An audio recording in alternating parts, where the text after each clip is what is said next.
বৰাক উপত্যকাত 55 বছৰ কংগ্ৰেছে বৰাক উপত্যকাবাসীক যি ৰামঠগন দিলে, শোষণ কৰিলে, বঞ্চনা কৰিলে, প্ৰাপ্যৰ অধিকাৰৰ পৰা তেওঁলোকক বহুত দূৰলৈ ঠেলি দিয়া হ'ল।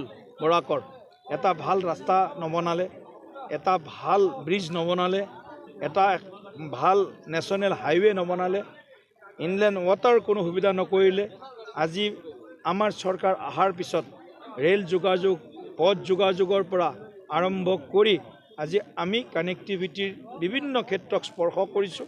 লগতে ইয়াৰ যি বৰাক উপত্যকাবাসী ৰাইজৰ আশা আকাংক্ষা যে আমি দিছপুৰলৈ যোৱাটো বৰ কঠিন আমাৰ কাৰণে, সেইকাৰণে আমি অসম চৰকাৰখনক যাতে আমি আমাৰ ঘৰতে পাব পাৰোঁ, তাৰ কাৰণে এটা ছেক্ৰেটেৰিয়েট এই বৰাকত স্থাপন কৰাৰ যি এক ঐতিহাসিক সিদ্ধান্ত আমাৰ চৰকাৰে লৈছে। মই ভাবোঁ কংগ্ৰেছে আমাৰ 55 বছৰীয়া তেওঁলোকৰ শাসন আৰু আমাৰ 10 বা 9 বছৰীয়া আমাৰ শাসনক তেওঁলোকে কংগ্ৰেছে চোৱা উচিত যে 10 বছৰত বিজেপিৰ নেতৃত্বত বৰাক কেনেদৰে উন্নয়নৰ দিশত আগবাঢ়ি গৈছে আৰু 55 বছৰৰ কংগ্ৰেছৰ শাসনত কিদৰে বৰাকবাসীক প্ৰতাৰণা কৰি থকা হৈছে।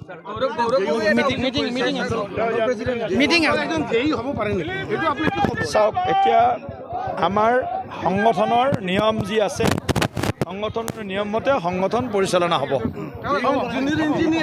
সংগঠনৰ নিয়ম মতে সংগঠন চলিব।